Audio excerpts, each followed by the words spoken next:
Coming up on This Week in Radio Tech, oh my goodness, wildfires consuming a transmitter site. We've got pictures and video, and the guy in charge, Mike Everhart, the Corporate Director of Engineering for Alpha Media. He was there. He's an engineer, and he's a firefighter. It's all coming up next on TWiRT.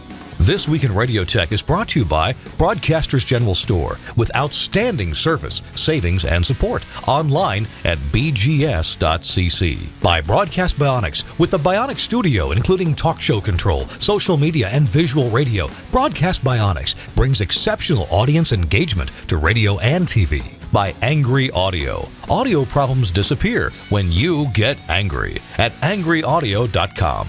By Nautel, online at nautel.com/webinars. And by Max Connect Wireless, prioritized high-speed internet service designed for transmitter sites and remote broadcasts. Hey, welcome into This Week in Radio Tech, our 514th episode. This is the show where we're talking about everything from the microphone to the light bulb at the top of the tower, like that one right there. And today, we're going to talk about a real threat to broadcast transmitter sites. Oh, my goodness. We got some, we've just got a very exciting show for you. I'm Kirk Harnack, sitting here in Nashville, Tennessee, in the Telos Alliance studio here in Nashville. And very grateful to Telos, my employer, to give me an hour and a half or so on Thursdays to do This Week in Radio Tech, to talk to you, to bring in interesting people, and have a good time and learn something about broadcast engineering at the same time. And with that, my co-host is here, Chris Tobin. Chris, welcome into the show. How are you? I'm doing well. Thank you, Kirk. Doing very well. It's a nice day. You look like you're in the performance studio. Oh, yeah. Jeez. There you go. Just to prove that I'm definitely in a place that has instruments. Not that I have the ability to play them, but you know, every disc jockey is a drummer, right? A couple of pens. Got the audio console to beat on. Yep. The furniture. I can't tell you how many pens I used to find under the audio console back at the first AM station I worked at, Top 40 station. Everybody was drumming along to the songs or singing. That was pretty bad. Yep. I worked at a jazz station where we had a drummer, a midday announcer. He was a drummer, and he'd be practicing during the day. He had the rubber pad next to the console. So you could walk past the studio and there he is pounding sticks on the table. And you're like, what are you doing? Oh, there it is. And once in a while he'll leave the microphone on and he just start tapping along. You go, oh, yeah, I forgot to turn that off. There's got to be a little bit of drummer in most of us. You know, Nashville is a town where I live, a town just so full of musical talent everywhere. And yesterday I had to drop my one of my cars off, my beloved Toyota 4Runner, 21-year-old Toyota 4Runner. About 3 months ago, I hit a deer, and my insurance agent said, you need to get that fixed. So, yeah, I did. So, anyway, I dropped the car off, and my Uber driver was a drummer, a jazz drummer. I didn't know we had jazz drummers in Nashville, but we do. And I told him about WBGO, and he said, well, he'd love to come visit. He has played in New York. So. Oh, I'm sure he's played the Jazz Gallery, Vanguard, or Jazz Standard. Yeah, definitely. Oddly, when I first moved to Nashville, let's show you how many drummers there are. Actually, the house that I bought when I first moved to Nashville 20 years ago was owned by a drummer, the drummer for Three Dog Night, a guy named Pat Bouts. So, wow, nice. Yeah, drummers everywhere. So, hey, enough about us. Chris, you and I are going to do an announcement about Nautel here in just a minute, but let's go ahead and bring our guest in, let you know that he's here. It's Mike Everhart. Hi, Mike. Welcome into the show. Good afternoon. It's good to see you. Oh, thank you. So it's good to be seen. Mike, you're up in the Portland, Oregon area, and I'm glad to have a West Coast representative. We don't always get West Coast engineers on, so glad to have you with us. But you're here to talk about not only broadcast engineering, especially a little bit of a corporate view of that, since that's what you're doing more of now, but also about death and destruction and fires. To kind of give us a little preview of what we're going to be hearing. Absolute mayhem. Here on the West Coast, for those of you who don't live in Washington, Oregon, California, or Montana, we've had an unrivaled fire season this year. Things have been burning all over these states, these western states, since about the middle of August. And some of those fires came very close to where I live. And Alpha Media, we actually had one transmitter site destroyed recently down in Vacaville. And so we'll talk about that and about the challenges of keeping broadcast sites operating under those kinds of conditions. And for those of you TWiRT fans who are watching the show on video, we've got an amazing array of photos, dramatic photos, some dramatic video also. That's, scary, but also good to know that we have people like Mike Everhart, who not only is a broadcast engineer, but he's a firefighter as well. So we're going to hear about all that coming up. Hey, Chris, Nautel is continuing to do it. It's their Transmission Talk Tuesday. Not exactly webinars, but they're roundtable discussions, and that means that you, the participant, you don't just sit by and listen and eat your food while you're listening, or you certainly can. You can participate. You can ask questions and tell your own story if you need to. Well, this coming Tuesday, October the 20th, is the next installment of Transmission Talk Tuesday. The show is about cloud-based everything. Cloud-based everything. In this session, Jeff Welton and his guests are going to discuss cloud-based and virtual applications and what steps can be taken to improve reliability way beyond, I should say, anything we could have dreamed of with our historical purpose-built boxes. Now, I've been kind of preaching this for a while, but we're not really to the point of doing it yet. The guests are going to include Dub Irvin, VP of Radio Automation at Wide Orbit, Nathan Mumford, Director of Sales Engineering at RCS, and my colleague, John Schur, who is president at the Telos Alliance Systems Group. So John's going to, I know John Schur is going to be talking about audio processing in the cloud, and Nautel is going to talk about their own solution for FM plus HD together over IP. So it's going to be a really interesting discussion of cloud-based everything. You'll want to be there because I got to tell you, this is where we're going. I mean, your banking is now done in the cloud. Your credit card processing is done in the cloud. Your email is done in the cloud now. Of course, it kind of sort of always has, but more than ever. Chris, you don't see any way that we're not going to the cloud for just about everything, do you? No. Eventually, it'll all be in the cloud. Then there's the chip in your neck, and you'll be all set to go. That'll be good. Well, of course, we'll still have performance spaces like yours, but the output of that performance space will end up going through something before it gets to the end listener. Oh, yeah, absolutely. Yeah, I've done a couple of performances we've done remotely. Our producers in one location and the artists in another. It's been great. That's the direction we're going in. It's how you apply it. That's all. So please do it right now. Go to nautel.com/webinars and get yourself signed up. There'll be several there that you can sign up for. Even though it's nautel.com/webinars, this is a roundtable discussion. It's not a one-to-many webinar. You can participate too.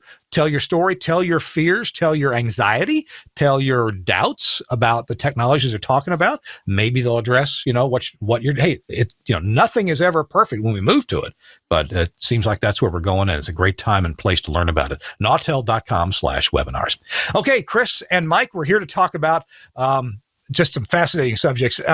Let me get this out of the way first. Mike, tell us, if you would, a little bit about your history as a broadcast engineer and where you are in the corporation right now, and then we'll get to the fascinating part about the firefighting. Okay. Well, I started working in the Portland market as an announcer and a van driver and promotions kid back in the 80s, and have been in the engineering business since about 1987, 88, I think.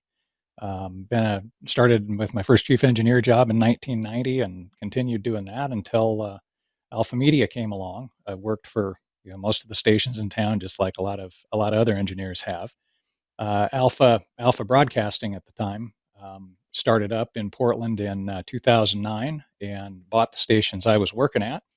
And as they continued to grow, they asked me to jump in as the director of engineering for the company. And now we're 200 some radio stations and 45 markets, I think, around the country. And now I get to be the corporate guy.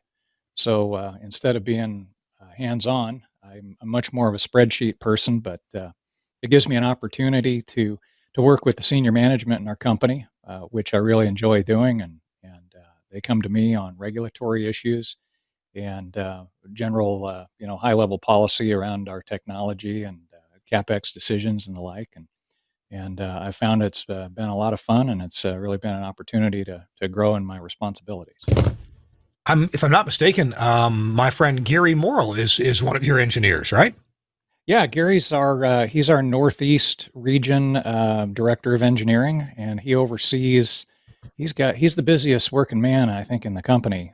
He's got Really? like 22 different markets and a whole bunch of radio stations that he oversees there in the Northeast and the Midwest. Gary was one of my guests on a series of interviews that I did about broadcasting during COVID and what things are going to look like after COVID, and what do we wish we're ready for, or what's different when, I don't know, when COVID-20 comes along, right? When the next emergency comes along where we can't all work together. So Gary has some interesting insights into that. That was a webinar that I did with Telos, and it's also a session at the AES 2020. Oh, which reminds me, by the way, at the very end of this show, in place of our usual tips section, we're going to hear an interview with David Bialik. It's about 5-6 minutes long, and David is going to tell us about some of the highlights of the AES 2020 virtual show. And I'm in there too, and we'll highlight a few things that I think are of particular interest to broadcast engineers in the broadcasting and online delivery track. So that will be at the very end of this show, where our tips section usually is. So if get ready to hear from David and why you need to sign up for these and what the benefits are. And well, there's some pretty cool stuff going on with AES 2020. Back to Mike Everhart. Now, Mike, so moving up the corporate ladder, you said you're pushing driving Excel spreadsheets, but you come from a background of real hands-on. So you know that side of the fence when an engineer has a money request, feels like something needs to be replaced or before it dies and take some stations off the air. I guess you can identify very well with that engineer, can't you? Oh, absolutely, yeah. Yeah, I've been working with operating budgets and CapEx budgets since I stepped into the chief engineer's role 30 years ago. And, I've never worked for a place that ever said, are you sure that's enough money to do what you want to do? It's usually the opposite. And so you learn pretty quick in this business, efficient ways of doing things and the kinds of questions that you need to ask to get a facility built that's going to be reliable and safe and efficient. And at the same time, now that I'm sitting in this seat, and we have all of these different stations around the country, I find that I can repurpose assets pretty easily between markets. What's new in one place, or what's old in one place might be gold in another one. So we can when we go in and do like a studio consolidation or a rebuild, we'll take that unused equipment and ship it out to other locations where they might be wanting to equip a new voice track studio or a small production room, and they'll find a use for that gear that otherwise would be sitting in the back room gathering dust. It also gives me the opportunity to be scouting out new technologies, new workflow methods, and be making some decisions about the real estate implications of all these things as we look at the realities of working in the broadcast production business today. We're seeing a lot less square footage in use and a lot higher reliance on technology. And being able to be out in front of that is a lot of fun. So today what we're going to do, to wet your whistle, we're going to show you some dramatic video from a TV station. I guess is this a Portland TV station, or is it in California? This is an actual camera that was located on Mount Vaca when the SCU Lightning Complex fire broke out. Okay, And, all right. Suncash, sorry for the short notice, but the flames overtake video. We can go ahead and roll that, and if you want to, Mike, you can talk over it. Tell us what we're seeing. Yeah, this was the view up until that last frame there of the fire approaching on Mount Vaca on August 19th, which was the day that that KUIC, which is one of Alpha's stations, was knocked off the air by that fire. We were hoping that we'd survive because the mountaintop is pretty sparse, and we thought, oh well, maybe it'll burn around us and we'll be okay. But you will see in the slides that I have later that that wasn't the case. We were off the air for a few days and took a complete destruction to our transmitter plant there, with the exception of the antennas. Those survived, thankfully. But everything from the feed line on down was damaged or destroyed. And Now, so, I want to ask you, in anticipation of seeing the pictures in a few minutes, you just said that the vegetation or around the transmitter site was pretty sparse, and yet there was a transmitter room destroyed. What does pretty sparse mean? What does that look like? And like, did you think, well, this probably won't burn? It's fairly sparse, and yet some of it did burn. Well, I had been to the site before, and it, like a lot of those California hillsides, it's covered in chaparral, which is a kind of a woody shrub, but it burns like gasoline. And there probably wasn't much of it within 30 or 40 yards of the base of the tower. So I just thought, oh well, we'll be fine. This is it's all graveled out and trimmed out like it is at a lot of transmitter sites. And American Tower had done a real good job of maintaining it. And what we found is that the sparks, the embers, and the hot gases that come off of the fire managed to ignite some of the structures right there at the base of the tower. And indeed, one of ours was one of those. Is there a distance in terms of a number of feet where you could say, you need to have this area clear, maybe even, I don't know if it's graveled, but at least clear of any vegetation? Well, it's hard to say. There's no hard and fast rule, although typically if you can imagine what it's like, those of you who go out camping, when you stir the campfire and you kick up those embers, if you can imagine in your mind how far those can carry in the wind, it can sometimes be quite a ways. And, around a transmitter site or even your home, having several tens of feet of distance is desirable. Hundreds of feet is better. But in the worst wildfire conditions, we can see those embers getting carried, thousands of feet and in some cases over miles. You're going to have some interesting perspectives for us on buildings that burn and buildings that just seem like, well, not that they're untouchable, but, why didn't this building burn? The one next to it did. Tell you what, Suncast, if we could go ahead and look at a couple of slides before our first commercial break here, maybe slide one, and we could just have Mike tell us, what are we looking at here, Mike? This is a nice, clean room. Yeah, so this was the KUIC transmitter site at Mount Vaca on a visit that we made sometime before the fires. You can see it's nice and clean and very straightforward. It's a very high site, so we don't have to make a lot of TPO out of the transmitters. I think we run about 550 watts out of one of those crowns that you see in the right-hand rack there. Nice, simple, easy to maintain site, and it was pretty pristine. And that you'll see the same as on the next slide. Just gives you look at slide 2. We'll see just a little close-up view there. Mm-hmm. Yeah, a little closer view of the equipment. And, not too much trouble to maintain. And also located inside a building with steel walls. And so you look at that and you go, oh, well, this is practically indestructible. Well, I'm here to tell you, it is destructible. Well, let's look at slide 3 and look at some of the worst case. Oh, my goodness, this is heartbreaking. Is this the same building? This is the same building. Oh, yep. Gee. Wow. Yeah, how long after the fire was this? Was anything still warm at this point? I think it had cooled down enough. Mike Stockwell, our engineer there in the East Bay area, was on this right away. He got up there just as soon as he could get clearance from the fire authorities and the sheriff to get up the road.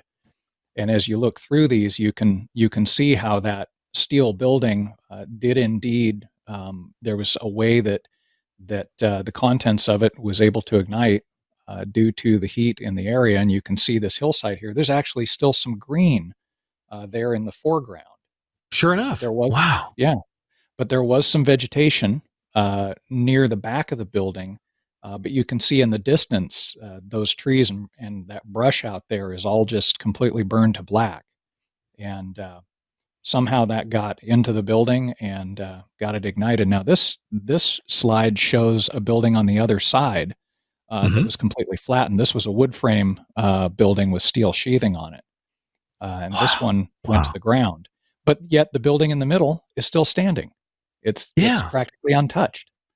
And that's one of the fickle natures of wildfire. It does strange things. You'll see this too in neighborhoods where you'll have 3 houses in a row, and the 2 on the ends are burned to the ground, and the one in the middle looks like it's completely untouched, and it doesn't seem to have any rhyme or reason to it. But that's the way wildfire behaves. Let's wait until after our next spot break to look at some of the rest of the pictures that are pretty darn dramatic. It's This Week in Radio Tech, episode 514. I'm Kirk Harnack. Chris Tobin is along in the performance studio at WBGO, and Mike Everhart, who is the director of engineering, the corporate director at Alpha Media, and we're going to have him tell us exactly what kind of firefighting he does and where. In his area in Oregon. I'm Kirk Harnack. Glad you're with us. And Chris Tobin, we have a new sponsor on the show, and I'm just delighted. I'm delighted that This Week in Radio Tech is popular enough. I'm humbled by that. There are engineers literally around the world who tune in for it, and thank you very much, Chris. My friends over at Broadcast Bionics have decided to get their message out by running an ad from time to time here on This Week in Radio Tech. What do you think about that? Excellent. Now I really have to find a rooftop to be on. Oh, man. Going to be upset. That's right. Dan McQuillan, the founder of Broadcast Bionics and the lead guy there. Well, tell you what, with that quick intro, I just wanted to welcome Duncan and Kirsten and Dan and everybody on their team to This Week in Radio Tech. We're going to be telling you about some of the thing that I like is amazing about Broadcast Bionics. Now, they're a UK company. By the way, their website they got this coolest website. I didn't even realize that .radio is a top-level domain on the internet. So if you go to just bionic.radio, you'll get to their website. But let's hear a quick message from them about X-Screen. We'll be right back. X-Screen 2, the simply amazing new way to control, screen and log calls using your Telos HX6, IQ6 or VX Talk Show systems, helping you to get the best calls to air quickly and easily. X-Screen 2 is a powerful touchscreen interface that connects alongside your VSET 6 or VSET 12 handsets and even enables you to screen directly on your PC using a USB headset or sound card. X-Screen 2 clearly displays the status of lines and hybrids, quickly captures caller details for screening and automatically stores a log of calls and easily manages station and show directories of important numbers. There's also a scheduling clock and chat window for instant messaging and visual talkback to other X-Screen workstations on the system. As soon as a line rings, the caller's name is displayed, if they've rung before, and we can look up their location. X-Screen also usefully shows how many times they've called before and when they last called. You can add alerts to identify nuisance or persistent callers before you've even answered the call. To route a call to the VSET or headset, simply click on the handset symbol, exactly as you would use the button on the VSET. Using the other icon on the line, we can hold the call or route the call to a hybrid. Selecting an alternative device will change the icon key so you'll always know the destination of the call. The tabs on the right-hand side provide more information and control the selected caller. We can add this caller to a caller directory or create a manual entry for someone we call regularly. Calling someone is as simple as just clicking dial on their entry. A free version of X-Screen is included with your HX6, IQ6 and VX Talk Show system. The full version of the software enables the caller database, directories and alerts and other cloud-based features. All Telos customers can try the full version for 3 months by downloading the free trial. More information is available by contacting Broadcast Bionics or your local dealer. In the USA, your local dealer is Broadcasters General Store, also a sponsor of the show at bgs.cc. And welcome in Broadcast Bionics to This Week in Radio Tech. Glad you're here. And we're going to be hearing certainly about X-Screen, but about other cool things that they're making there for radio. Just amazing tools for creators to get the job done. All right, it's Kirk Harnack. Chris Tobin's along in the WBGO Performance Studio. He's on drums today. And Mike Everhart is with us as well. Thank you very much. We need the whole but yeah. I'm sure Chris will get that. That's on the next lesson. All right, Mike.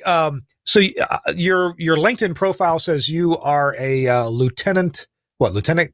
volunteer lieutenant in your volunteer fire company. Tell us about that and what you're interested in fighting fires.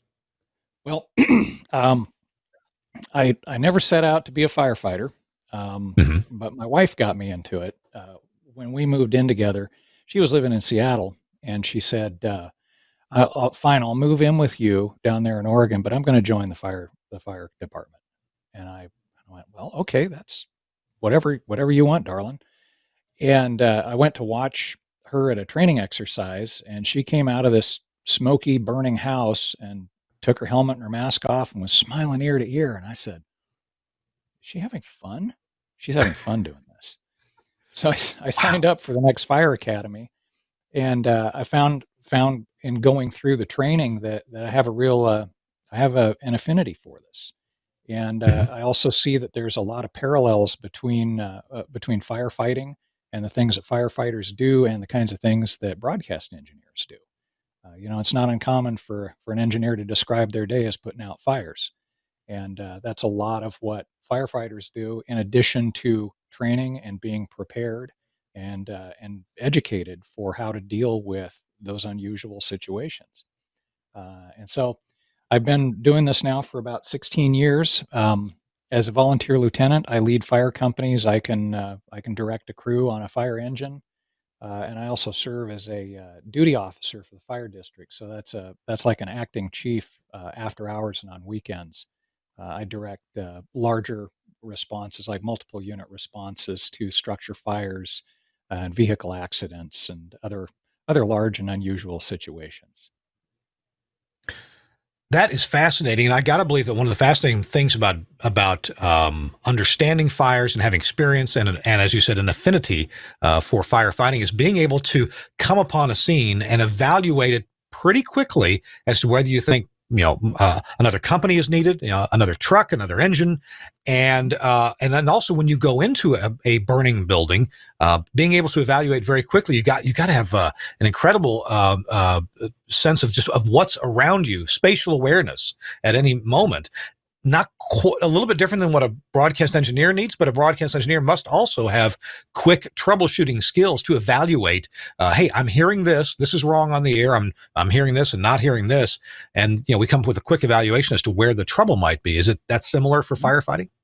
Very similar. Yeah, the process is actually very similar because the first thing that you think of, whether you're going to a transmitter site in the middle of the night or into a burning building, is how do I keep myself safe? And so your situational awareness and looking out for those hazards and those gotcha situations is something that we're always on top of, whether it's a hornet's nest inside the ATU at the base of a tower, or something rotten up above your head that's about to fall, or part of the structure that's been weakened by the fire that's about to fail. We're constantly gathering this information through using all of our senses from before we arrive on the scene. If you think about it, a firefighter, when they start responding, they're beginning to build a mental picture of what that scene looks like from the radio traffic that they're hearing while they're riding in the engine on the way to the scene. The same is true for a broadcast engineer. When you get the call in the middle of the night and you head out the door, you're already rolling through possible reasons for the symptoms that are being reported to you as you're heading up the hill or out to the transmitter. And so that process is very similar, and I find that there's a lot of parallels between those two, and I'm able to take that skill set back and forth between those two businesses pretty easily.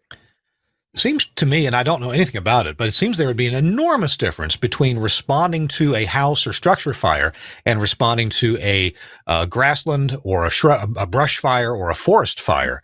Are those really quite different things as I think they might be? They are, yes. There are some things that are the same about them, but they are really two very diverse disciplines within the fire business. In the agency I work with at Molalla Fire District, we do both.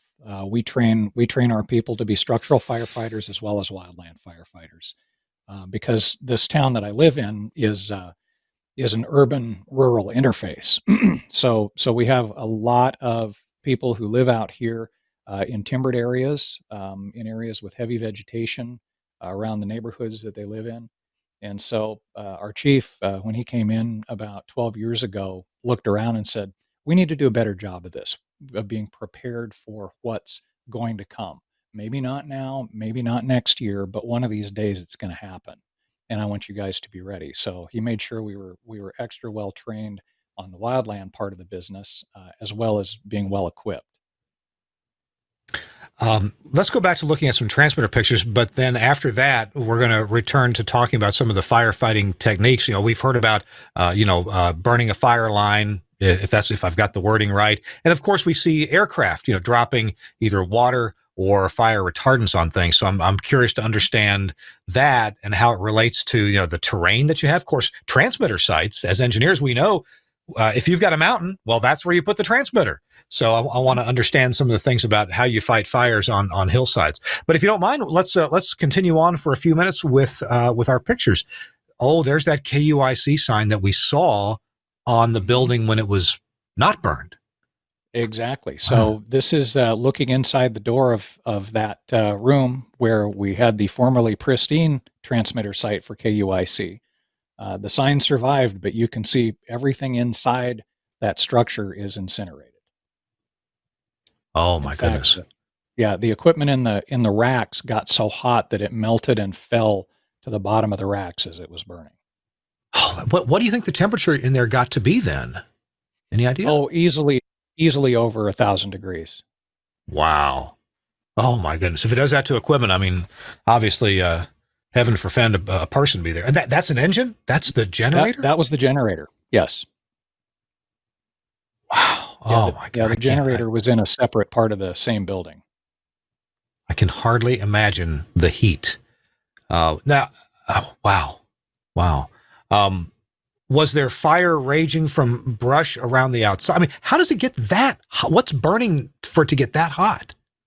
Well, my guess is that the generator was probably running at the time the fire came through, and this is a propane fueled generator. So I'm guessing that part of the fuel line got hot, sprung a leak, and probably fueled this fire. And you can see down at the bottom of the generator frame there that the frame underneath the building, it's a steel wall building, but the framing of the floor is wood. It was a wood frame underneath, and I suspect that some embers might have got up under there and got some things going. Here's the coax entry panel. You can see all the rubber boots have burned off, and most of the insulation has come off of the coaxial lines. Oh my goodness! Wow. By the way, on that generator picture, we don't need to go back to it, but was I looking at a battery that the case had gone away, but the plates were still there? Oh, up on the top there. Oh, no, yeah, down there I'm looking on the rail, on the frame rail. Yeah, on the rail. That's the starting battery. Mm-hmm. Oh, wow. Those are the lead plates. Oh my goodness. I just can't imagine. Wow. Back then, let's go on through the picture we saw before, and that's the entrance. And then what's the next picture we have here? Oh, so yeah. This shows you this is the tower. And you can see, or I'm sorry, this is one of the towers at the site. I don't know if this is the one right next to us, but it shows some of the damage from the heat. You can see that the vegetation on the ground is unburned, but this microwave dish here took some serious heat, and that's just from the smoke and the hot gases coming off the fire as it came up the hill. How far away would the fire have been, and yet still emitting all that heat and gases to burn the radome off? At this point, it might have been 100 feet, 200 feet down the hill. Oh, I don't know. Unless you've been in a fire, and I haven't. I can't imagine heat that strong from something yet 100 yards, 100 feet away. Mm-hmm. That just blows my mind. Yeah, when it's climbing up a hill like that, and it's especially if it's wind driven, being out in front of it is not a good place to be. So, let's tell me a bit about firefighting technique. Well, you wouldn't want to get caught up here at all, would you? Obviously, if you can help it, no. The wildland firefighter, the basic rules are LCES. We call it LACES. And that means always have a lookout, watching your back. C is for communications. Always make sure you have your radio communications in place. E is for escape routes, and S is for safety zones. And a safety zone is defined as an area where the fire can burn right up to the edge of it, and you will know you're safe no matter what, because you're far enough from any burning material in the middle of basically mineral earth or something that won't burn, like a parking lot. And, parking lot came to mind. Yeah. Mm-hmm. So, but as we saw that now, since those transmitter sites are on a ridge, top of a hill, top of a mountain, and that heat really does rise up, especially if it's wind driven, as you said. Yes. If you're in a relatively flat area and you have a fire burning up to a parking lot, you're not necessarily going to get that kind of heat as you would up above a fire at the top of a ridge, right? Correct. Yes. Okay. That's true. Yeah. Yeah. Fighting fire downhill with fire below you is one of the watch out situations. That's something you really don't want to be doing if you can help it. That's what I want to, where do you not want to be? You don't want to be uphill from a fire, right? Yep. Especially if the fire's climbing. Yep. You don't want fire below you on a hill, and you don't want to be in the unburned fuel if the fire's burning toward you, especially if it's being blown by the wind. Wow. We got more pictures. Let's go ahead and there's a couple here that we should probably go ahead and look at. This slide 13. What is that? That was the power pole transformer. The pole pig. Yes. Oh, yeah. My goodness. Yeah. Yep. That's what's left. Wow. Oh, Jiminy. Were any of the poles still standing? I mean, did they have to run all new poles, new wire? I didn't get a full report on that from Mike, but apparently they were able to get the power restored to the site pretty quickly. I think within a week they had commercial power restored. We don't have it back into our site yet because we're waiting on some permitting issues, but they do have the primary power run back up the hill.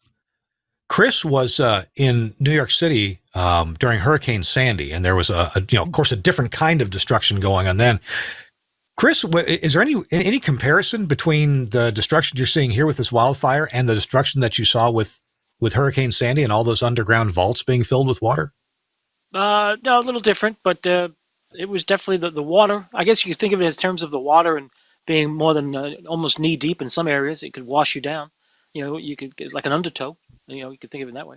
There were some areas that were definitely, parts of Manhattan do have hills. There's a middle of Manhattan is elevated.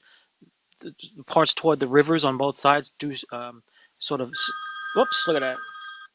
Sort of step down and have a little crown to them. So yeah, you could easily get a flooded situation. But it's funny that the fire pictures remind me of a Long Island radio station many years ago that I was covering for that burned down, AM station.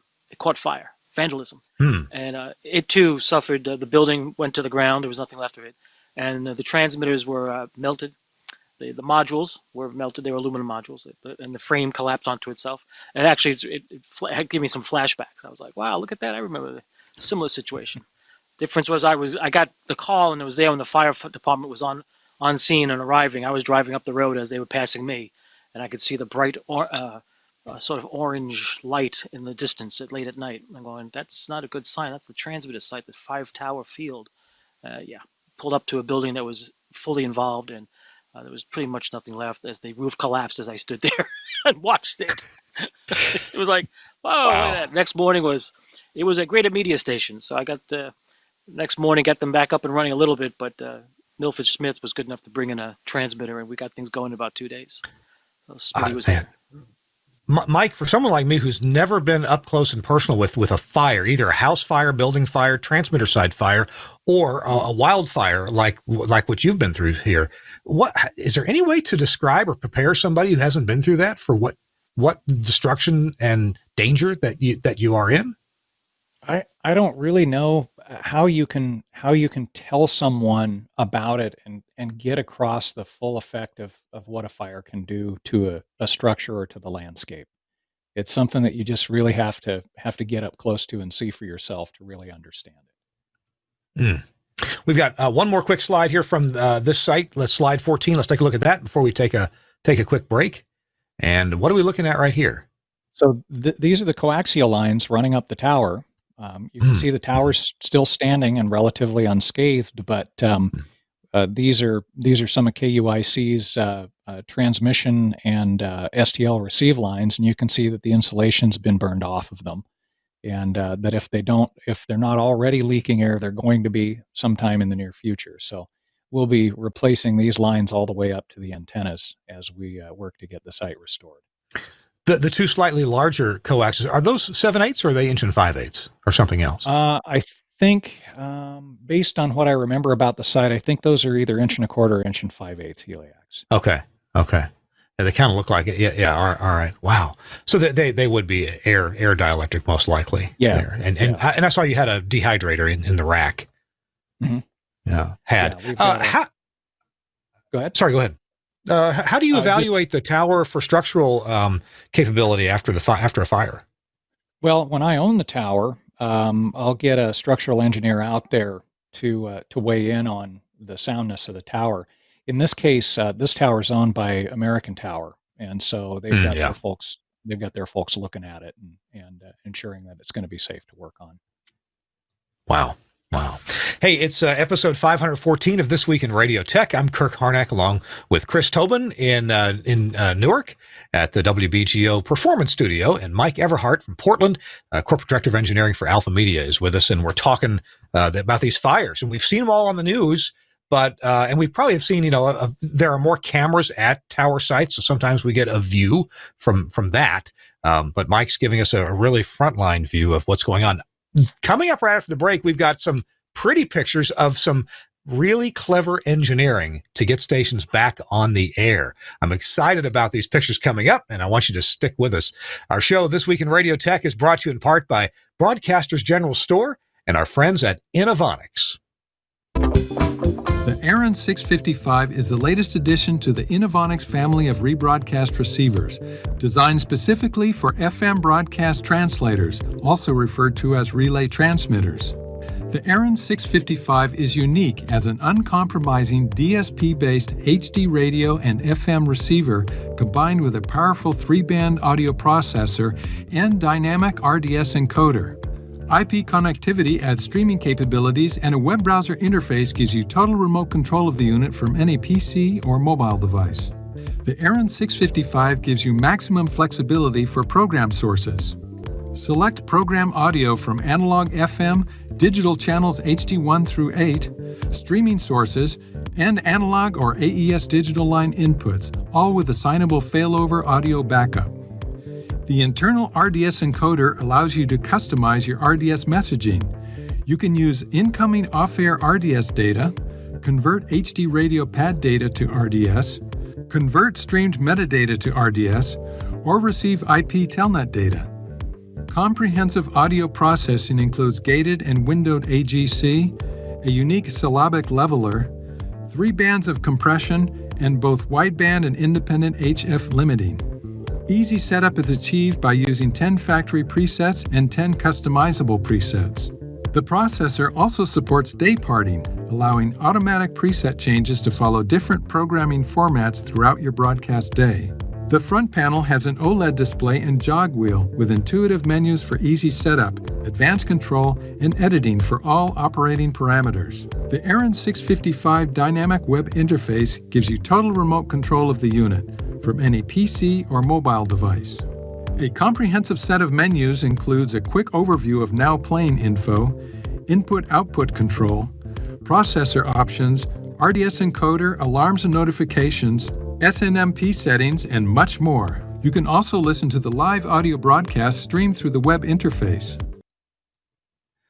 This is an amazing piece of gear, and Chris Tobin is familiar with a lot of these Innovonics products. Chris, one thing I love about Innovonics is their website. You go to their website at Innovonics, and you can try out many of their products right online because the web interface for their products is right there on the website. You can check it out. You can also get Innovonics products at Broadcasters General Store. That's where to buy them. Call Broadcasters General Store, BGS, at 352-622-7700. That's 352-622-7700, or their website at bgs.cc. Thank you, Broadcasters General Store, for sponsoring This Week in Radio Tech. And by the way, they do have sharp pencils there at BGS. Yeah, I used to work for Sam Phillips, and he would say, now make sure they sharpen their pencils there at BGS. Tell them pretty ladies to give me a good price. Yeah, good times. All right, we're talking to Mike Everhart, and Chris Tobin is with me, and let's just jump right back into the slides, if you don't mind. Mike, we have the after pictures. You have some extraordinary engineers on your staff. Tell me what happened here. So 3 days after the station went off the air, so it was the fire came through on August 19th, took us down. 3 days later, by August 22nd, Mike Stockwell, who is our amazing engineer in the East Bay area, and no, you can't hire him; he's mine, because of this kind of work right here. Mike was incredibly creative, came up with a solution to get us back on the air at about half of our licensed power within those 3 days under some very difficult conditions. And this is the transmitter site, the temporary transmitter for KUIC while we're waiting for American Tower to rebuild the structure that we were in. This is it. You see our new transmitter enclosure, which is direct from, I think it was Home Depot or Lowe's. This is a little garden shed that you can throw in the back of a pickup and take up the hill. And a rented portable generator set. Yeah. You build that little plastic building on site. Is that right? I think so. Yeah, I think it comes knocked down, and you can haul it up there and put it together with hand tools. Let's have a look at that. The next picture under the tower, just a different view of the generator and then the building. Now, when you go to Home Depot and you buy one of these, they're going to ask you, now what kind of lawnmower are you going to put in there? And I'm sure your engineer said, it's a Nautel. Yeah, it's a VS300. I'm sure you're familiar with it. That's a good looking view. Now that's not going to be permanent, obviously, and that would melt come the next wildfire, right? Yeah, it sure would. Yeah, we're hoping that we get another steel sided or maybe a concrete structure to replace this in the near future. That's a good question. Let's look at the inside on the next slide, slide 18, and tell me. Okay, we saw the pictures of the steel structure. What would happen on the inside of a concrete structure? Well, concrete structures, it all depends on the temperature.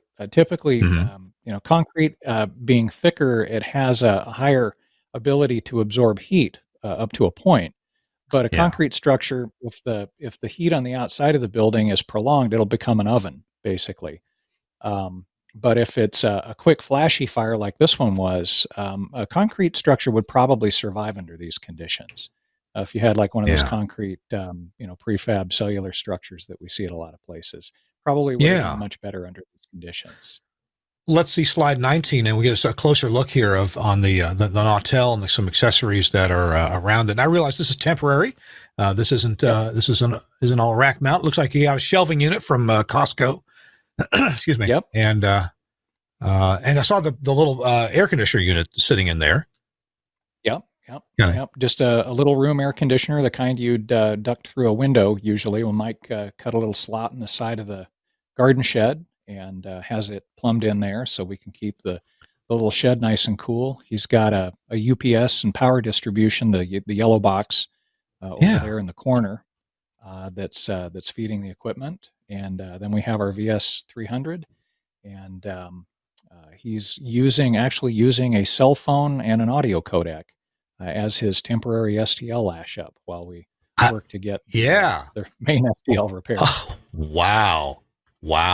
How about that? Hey, you do what you got to do, and it looks like it works. The Nautel probably has some audio processing inside of it. So, I think he's using internal processing under this setup. Yeah, cool. All right, well, let's look at the next picture. Is smoke. What's this? So, this was on Labor Day. This is what happened here in my own backyard. On Labor Day, we had a very unusual weather event for the Willamette Valley here in Oregon. We had hot, dry winds out of the northeast for several days prior to Labor Day. And on Labor Day, we had some very high wind events and knocked over a bunch of power lines. And all of a sudden, we had about a half a dozen fires burning all around the county in which I live. And what you're seeing here, this is this is one of the first fires that I went on that day. This is a flame front blowing across a field of grass stubble. And you don't think of 6-inch high grass as being a real big fuel for fueling wildfires. But when there's wind pushing it, it is frightening what dry grass will do. And Wow. this one, the flame front on this was, by the time we got a brush engine out there in front of it to start putting water on it, the flame front was about 6 to 8 feet high, but it was 20 feet deep. It was moving so fast that it was being driven by the wind. Wow. Oh, man. Yeah. We know it takes oxygen and fuel and heat to make a fire, and you pour on the oxygen, you can really get it going. Of course, we know that from Boy Scouts, right? From building fires. Yep. Yeah, you're down there blowing on it, let's get that fire going. And that's what the wind was doing on this day. And a very unusual situation for us. Let's look at the next slide, 21 here, and see what this is. So the fire that I showed you previously, it jumped a highway and got into some wooded area on the other side of the highway that was immediately next to one of the lumber mills that we have in the area here. And here you see it, the wind's blowing it through this area of brush and trees, and it's spreading through the understory here, all of the underbrush beneath the taller trees, and it's carrying the fire laterally, but it's also carrying it up into the trees up above it, where it's igniting parts of those trees, which are then casting off those sparks and embers that are being carried by the wind a pretty good distance downrange. And that's where things really started to get tricky. Our slide 22, Suncast. Let's see what that one looks like here. Oh, what dramatic. So this is where it got into the lumber mill. Oh my goodness. We had multiple units stationed around in the lumber mill trying to stop the fire from destroying the various parts of the mill equipment, which, as you can imagine, or they've got millions of dollars invested there in steel and machinery. So they were pushing fire to keep it off of that stuff and protect those investments. But there were some things where once the fire got to it, there was nothing we could do. And in those cases, it was piles of raw logs, piles of finished lumber and the like. Once the fire got going in that, there was so much fuel and so much oxygen, you just couldn't stop it. What you see here is this is what's called a log deck. These are raw logs that have just come off the log trucks out of the woods. And this is about 30 feet high and maybe 100 yards long. And the whole thing is involved. And when you get this much fuel burning, you're not going to stop it. Oh, I can see the logs now at the right-hand end. You can pick them out. Yeah. They burned down some on the right-hand end there. And we had 2 of these great big chunks of logs burning right alongside a road. And you can see that's my chief's truck out in the front of it there. He's keeping an eye on what's happening in this field. Over to the left of where he's parked, we were chasing fire in the field there, trying to keep it from traveling any further south towards some houses that were in the area. Wow. Oh, gee. Let's look at next we've got a video, so we're going to pause for a second. We're going to chat for a sec. Oh, there we go. Suncat's got the video ready. What's happening? Yeah, this is a little bit more distant view of that log deck burning, just to give you an idea of the size of the thing. You can see there's multiple sections of that burning. That's probably a 300 yard long stretch of the road there, and you just can't get enough water on those things to stop them. When the fire gets going, it's just going to go. Yeah, I can't even. But could you use that time while that's being consumed, while that fuel's being consumed, to then get some breaks beyond that, so it won't travel beyond that? Is that a time thing? Yeah, in a case like this, what you're trying to do is see how far those embers are going to head downstream and try to get some units out in front of it, so you can chase them. If they start up a spot fire in a grassy field or a stand of trees or something, you can send some people in there and get that knocked down before it spreads, while that other fuel behind it's burning out. And hopefully you can do that and you can get enough resources on it. We've just got a couple minutes left to get through a couple more pictures, so let's see if we can buzz through the last 5 pictures here. What's this? Okay, this is a quiz. What time of day is it? Oh my gosh. I would say morning or late afternoon. Is that the sun in the sky?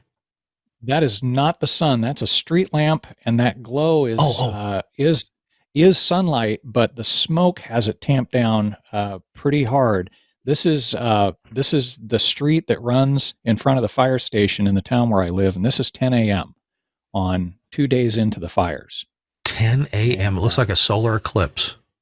Yeah, Wow. it does. That smoke is so thick, and this will lead to another point I want to emphasize about wildfire smoke and how you're maintaining your transmitter plants if you live in an area where you see this kind of smoke. That smoke has carbon in it, and one of the things we don't like is having carbon tracks around high voltage circuits. So anytime you have something like this going on in your area, you want to make sure you're taking a real close look at your air filtration and how you're cleaning up your rigs after something like this goes through an area. Because even if you're not in danger of being damaged by the fire directly, the atmospheric effects can last. In this case, we had skies looking like this for almost 10 days. And that's a good long time to be sucking carbon-laced air into your intake ports of your transmitter cooling system. From an insurance perspective, would you call that a total loss on devices that shove air through them all the time? Hard to say. Mhm. In this case, if you had a catastrophic failure as a result of this, Mhm. I believe it would probably be eligible for some kind of reimbursement under insurance, even if you don't have a direct flame impingement or damage from the heat of the fire. Smoke damage is considered fire damage. Sure. Let's take a look. We got a couple more pictures to go. So number 27. What do we see here? Yeah, this is just a view up in the woods of some trees that were burned out. You can see there's very little vegetation left on them. All of the trunks are completely scorched. All these trees, there were over 700,000 acres just like this that were scorched in the area directly around where I live. And all of these trees, the ones that are dead are going to have to come out, and it'll be just a long recovery. This is an example of how fire burns into trees. This was a tree stump Hmm. that got fire up underneath it, and Mhm. that stump was about 4 feet wide at the base, and you can see how the fire burned up inside the trunk, and it'll hide in there for weeks or months at a time, and then Yeah. here 6 months later, come this spring, we'll be back out there chasing these fires around that have been hiding underground and in roots and tree stumps um, for months and months. Next is a picture of a whole bunch of heroes, the Molalla Fire District. Yeah, this is my task force crew. I'm the third guy from the left side there, and this was the crew that I worked with for 5 days on the state task force out fighting these wildfires. And good bunch of guys. We worked hard, and there's one of me with a dirty face out in the brush rig. Wow, hard to avoid a dirty face. That's just amazing. We don't have much time left at all. In fact, I in our private chat, I said, okay, we're not gonna have time for tips, but Mike, if you had to leave other engineers with a tip about mountainous sites or sites that have vegetation around them, what would you tell engineers that they ought to really think about in the maintenance of their site, or maybe even changing the way the vegetation is around the site? What can you tell us? Sure, I'd say knock it down as far out as you can afford to do, and as far out as you have the time to do. If you're in an area where there's any risk at all of a wildfire, and I'll be honest, here in the western part of Oregon, we never thought we'd see fire like this. We haven't in 100 years, and we didn't think it was going to come around again like this. But regardless of what you think, the climate is changing and the forests are changing, and this stuff comes around. So if you've got mountaintop sites and you've got control over the ground around your structures and your towers, get that vegetation out of there. Get it knocked down as far out as you can, and then take a look at your structures and see where embers and sparks have a chance to get in. If at all possible, run a closed loop system. Consider liquid cooling on your Mhm. transmitters, and try to find ways to to keep that burning material from getting into the structure, either sucked in through an air intake or blown into a void space, especially if the building has got any kind of combustible construction, wood siding and the like. Anything you can do to help protect that structure is going to make sure that that facility can come back up on the air quickly so that you can serve the public. Because another thing that they're really interested in, your listeners, is that local information and those familiar local voices. When something like this rolls through an area, it's real comforting for them to be able to get that information from familiar sources, and local broadcast is still the best, most immediate way to do that. Mike Everhart, Corporate Director of Engineering for Alpha Media. You're in Portland. Your input here has been fantastic. We've got a little more of the show to go. If you want to hang and say goodbye at the end, that's great. I understand if you have to go. Chris Tobin, same for you. Our show, This Week in Radio Tech, is brought to you in part by our friends at Angry Audio. And this is the Bluetooth audio gadget. And in these times when people are working from home, this is how you get phone calls on the air from your home studio. This Bluetooth, you hook it up, you just pair it up with your phone, and then you hook it up to your audio console, small mixer, whatever you got, and then you've got your callers on the air. You can put VIP callers on the air. You can put the fire marshal on the air, the mayor. You can put Mike Everhart on the air from the fire line if you got time to call you. And the Bluetooth audio gadget makes it really easy to do. It's got a pairing button right here on the front. It's even spring-loaded. Put it in pairing mode till your phone gets paired. There's a picture of it from the Angry Audio website. You see on the audio inputs and outputs, it's got an AES digital input as well as analog. It's got an AES output and analog inputs, both, it's got that analog input on the back, and it's got analog outputs. I'll get it right here in a minute. I forgot my male and female there. But it costs less than you might think. So check out with your favorite dealer and ask them about the Angry Audio Bluetooth gadget. It's well designed. There's really no other Bluetooth audio gadget that does what this does, because it also does the high quality Bluetooth mode if you just want to play audio, say out of your phone into your console. So if you've got some songs on the phone, if you want to do that, you're going to get the best quality possible. And for phone calls, FaceTime video and FaceTime audio, Skype, whatever like that, that's how you get into your console at home and do it very easily. Thanks a lot, Angry Audio, for sponsoring This Week in Radio Tech. Also want to check in with our friends at Max Connect and a happy user. Let's check it out. With all of the recent cybersecurity attacks against large corporations, we were looking for a product that would give us the ultimate security at our transmitter sites and as well as with our broadcast equipment. Max Connect fits the bill very well. Its greatest security feature is the fact that it gives you a single static IP address.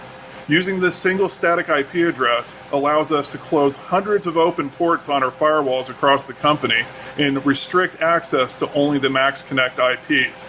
This has greatly reduced our exposure to the World Wide Web and made us much more secure moving forward. It has also given us the ability to expand as needed in a secure fashion.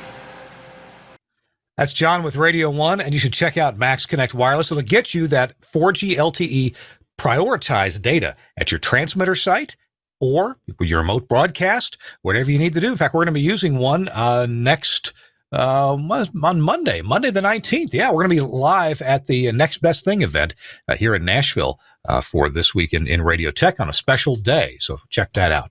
All right. Hey, coming up, I talked to David Bialik about the AES show, and we did a real quick rundown on some of the highlights that you're going to find on demand and a couple of the events that occur at specific times. So let's check that out, and we'll be back.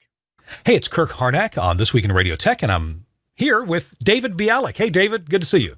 Hey, Kirk, how are you? As usual, you're part of the AES. What's your function there with AES 2020? Well, just like for the past 3 decades, I've been running the broadcast and online delivery sessions here at the convention. And this year, being the world that we are now, the convention is going to be virtual or online. And I was honored that you asked me to put together a session. We'll just hit that one quickly. First, broadcasting from home, the tools, connections, hardware, software, and workflows that will maybe outlive the COVID-19 pandemic. Dave, I think you said this presentation of mine has the most panelists, the most co-presenters. the most co-presenters in any session forever. I think you're a new record for the AES. That means you probably gave away more free passes than for any other one. That, and this year, with the addition of your session and a few others, the broadcast and online delivery has the most participants of any track in the convention. Now, it's important to point out that because of COVID, because this is a virtual convention, that most of these sessions, and we'll highlight a few of them, most of these are on demand. So a person needs to what? Just register and receive, a code, log in, whatever, permission to go watch these on demand, yeah? Yeah. I decided because everyone is at home, and I don't know about you, but I hate logging into an online session and the first 10 minutes is everybody having connection problems and trying to figure out how to do something. Yeah. So, it's very well produced. We edited, because my feeling is I want to be able to log in and get the content, because the AES sessions are about technology and technique. It's not like going to the NAB and sitting in a sales presentation. This is something that we're here to learn, and our time is valuable. So these broadcast sessions, now, TV is not excluded. This is radio, and there are some things for TV, right? Television has always been considered part of broadcast. Yes. So and video is part of online delivery as well. It is. You've got a couple of historical sessions. People can tell you what, we're going to put a link in the show notes where people can go to see all these sessions so they can see what's going on and choose the things that they want. But everything from historical things like a century of radio, what you may not know about the history of broadcasting, my session about COVID-19 operations, create ATSC 3.0 conforming MPEG-H with common digital audio workstations. That sounds complicated. 3 times fast. Yeah, right. But it's how to use tools you have to do ATSC 3.0 audio that conforms, right? Right. And a companion with that is we're doing a session on 2110. And that's very important as well, because if you want to be a broadcaster in the 21st century, you have to know that. But television is adopting it very fast. SMPTE 2110 and the audio part of that, SMPTE 2110-30, is gaining a lot of ground. People are asking me in my full-time job about that, and we have people that... It's not just AES 67. There's a lot more to it. There's a great on-demand session, podcasts telling stories with sound, and some podcasts are really good at this. Yes, Rob Byers is putting that together. This is the 3rd year he's putting that together, and it will be amazing. Rob Byers is the director of operations for NPR, or American Public Media. Mm-hmm. I forget what their name is this week, but it's going to be really a great session. And I know when we do these sessions live, there's only standing room. So that one's going to be benefiting being online. I see that our friend Scott Freibush is doing a session, Radio War Stories from the Trenches. I got to do a little post-production on this program, and it's fascinating. Tracy Teagarden is there. Brittany Williams is there from Wisconsin, and Shane Toven is on as well. It's a very informed session. Yes, I mean, one day I would love to just get Tracy Teagarden to do an hour with some of his stories and put a laugh track on it, because his stories are hysterical, but they're always true. Yeah, exactly. The importance of loudness, you're in that along with John Keane, Robert Katz, Bob Orban is in there as well.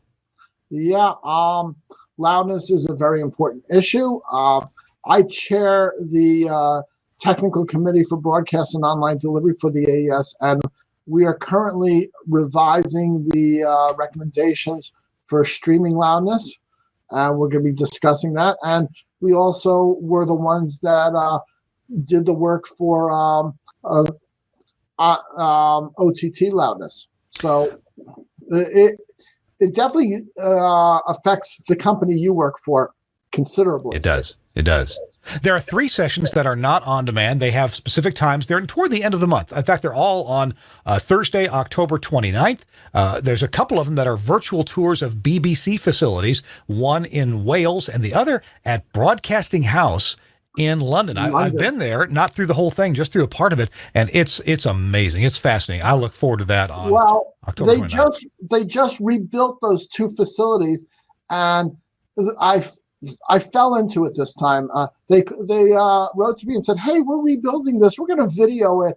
Do you think we can do a presentation?" I said, "Okay, we're going to do this." And the nice thing about that's those two sessions. We're going to have a live Q&A through the chat. So this way you can type in questions. Given the hours in London and this being a New York-based convention, I consider us very lucky that they were willing to do this. And the facilities are gorgeous. I actually got to see some of the videos. So I think that's going to be a highlight of the convention. Now, the third one that you mentioned is going to be a performance. As you know, in the past, I have always done something special at the AES convention, whether it's been a performance or something. And this year, we have the people from the Here Now group putting together a play, and it's going to be all online, where the actors are in different places and everything, and they're putting this play together of radio throughout the centuries, and they're going to be playing different parts and having some. It's going to be a nice, humorous look at this, and with lots of memories for all of us radio nerds. Your special productions are always amazing, and I've been to several of them, and it's always been like, wow, I can't believe that somebody in our little radio industry has put together something so spectacular, and I've enjoyed them. Hey, we got to go, David. I'm going to put a link in the show notes where people can see this list that we've been looking at that shows all of these on demand and the few that are at specific times, things from the AES show fall 2020. David, we got to run. Thank you very much for your time. I appreciate you. Thank you, Kirk. Okay. All right. Thanks again to David Bialik. I'm Kirk Harnack, and Chris Tobin. Any quick last word from you, sir? He said to surprise him. No, we covered everything. For the sake of time, I'll let things run. But the thing is, it was excellent, and the flashbacks for those fires at the transmitter site that I know, and those fires I used to cover when I worked for a news agency, so I'm familiar with that. And I'm not in the control room. Is Mike still here with us? Did you hang on, Mike? Oh yeah. Mike's there. Good deal. Mike, I want to thank you for your time, your expertise, your bravery. Oh my goodness. I mean, gee, that's just amazing. And well, do you have any last word for us before we go? Thank you for the opportunity to tell my story. And it's been a privilege and an honor to be with you today. Well, it's been our privilege and our honor as well too. Hey, coming up next week, we got a little bit of a different schedule next week. We're going to be doing TWiRT actually live about the same time on Monday next week. We're going to be doing it live from the parking lot at WJXA, Midwest Communications, here in Nashville. And also the Next Best Thing tour is going to be there. We'll replay the show at the usual time on Thursday. So if you can't join us on Monday, you can join us on Thursday. We'll be talking with a whole lot of your friends, people you know from people you would have seen at NAB. How about that? Because it's the next best thing. Thanks again to Chris Tobin at WBGO, Mike Everhart at Alpha Communications. I'm Kirk Harnack. Oh, and a big thanks also to Suncast. We really kept him hopping today with all those pictures and videos, and your efforts are very, very much appreciated. And thanks to Andrew Zarian, the founder of the GFQ Network, home of lots of fine podcasts. I'm Kirk Harnack. We'll see you next week on This Week in Radio Tech. Bye-bye.